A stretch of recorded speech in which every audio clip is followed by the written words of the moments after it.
are minoxidil and finasteride are safe? Okay. The answer is no. Neither minoxidil is safe nor finasteride is safe, technically speaking. Because if you think about it, how was minoxidil discovered? It was originally a medicine to treat blood pressure. It lowers blood pressure, right?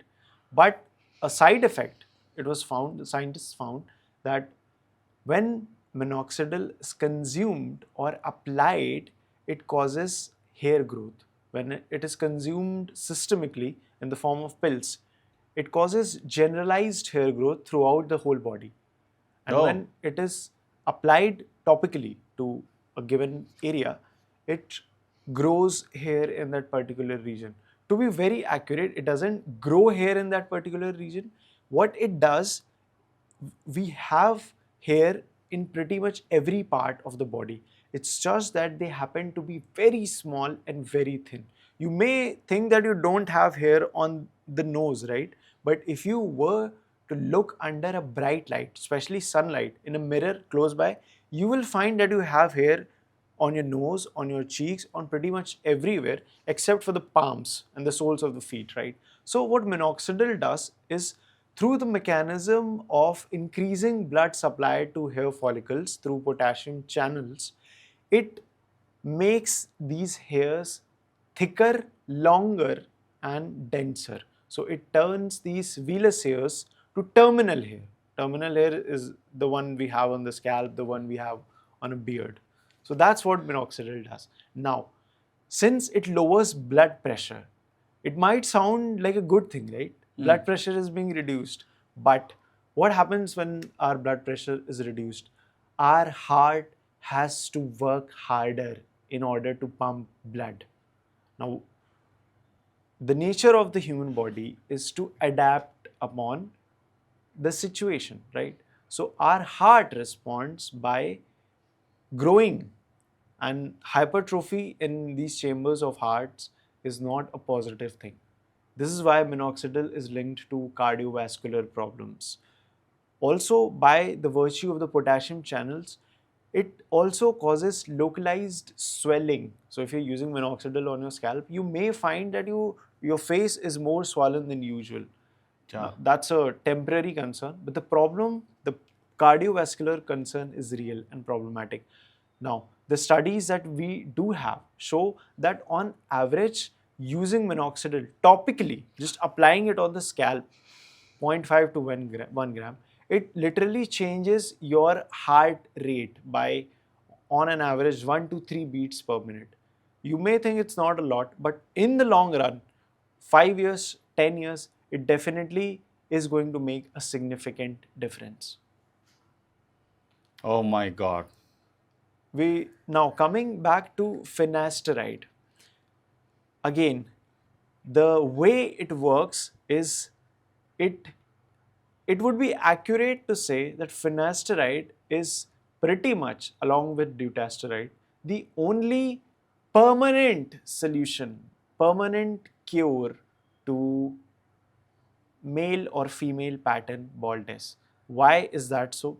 Because androgenetic alopecia, which by the way happens in both men and women, it's not that it happens in just men, it's just that we assume that it's a problem which males face because it is more severe in males. Yeah. In males, you end up losing the entire head of scalp, right? You go completely bald. But that's not what happens in women. In women, there is diffuse thinning, hair density is lost, but they rarely go bald up until the age of 60, 70. So the usual clinical manifestation of androgenetic alopecia, which by the way is the biggest, I should say, diagnosed hair loss disorder. In men, the clinical presentation is that it starts with a receding hairline. Your hairline recedes in this pattern. So some hair is preserved in this region, but it moves back in this manner, and you also lose hair around the crown. So usually what you will say, men that have reached an advanced stage of androgenetic alopecia, They don't have hair in this region. They don't have hair in this region.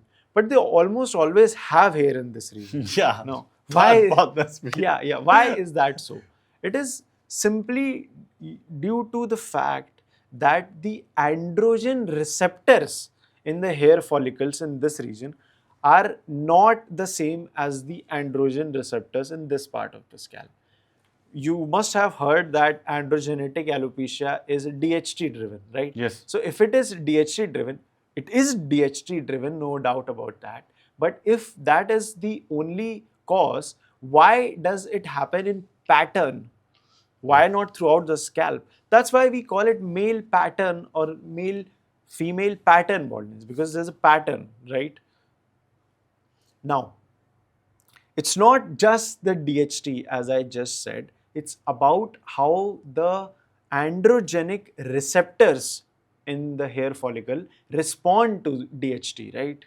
Which is why the region, the sites, the androgenetic receptors present in the hair follicles in these regions are less sensitive and less, I should say, more resilient to the effect of DHT, which is why we observe this change.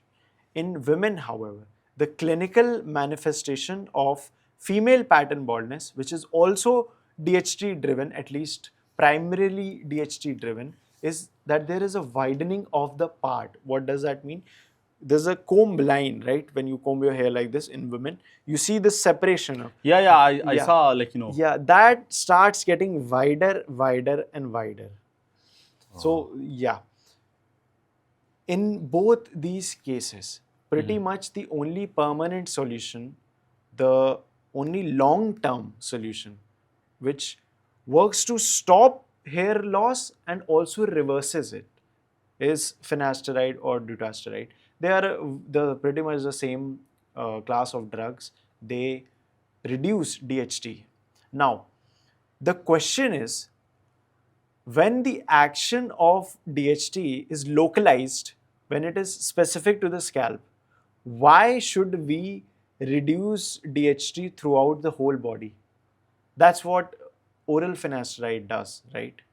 The 1 mg, 2 mg is the most common dose. And what we see is, in general, there's a 60 to 80% reduction in serum DHT levels at that dose in men and women. Now, DHT is a hormone. It has a purpose in the human body, right? When you're reducing it by 60 to 80%, there are bound to be problems associated with it, which is why one of the most frequently complained issues on finasteride, on oral finasteride, is a reduction in libido, a loss of sex drive, which may be present in around 5 to 10% individuals. Now, in my opinion, that's a very rigorous under evaluation. That's not the true number, because the threshold that we have for loss of libido is actually very high. So if there's a small change in libido, the clinical setting may not classify it as a adverse event, but it's real and it's happening. Anyways, so you might think, what if I simply apply finasteride? That solves the problem, right? But it only does so partially. Why? Because when you are applying finasteride, there is some systemic absorption. I'll tell you very interesting maths, okay? The typical dosage of topical finasteride is usually between 1 to 5 mg, right?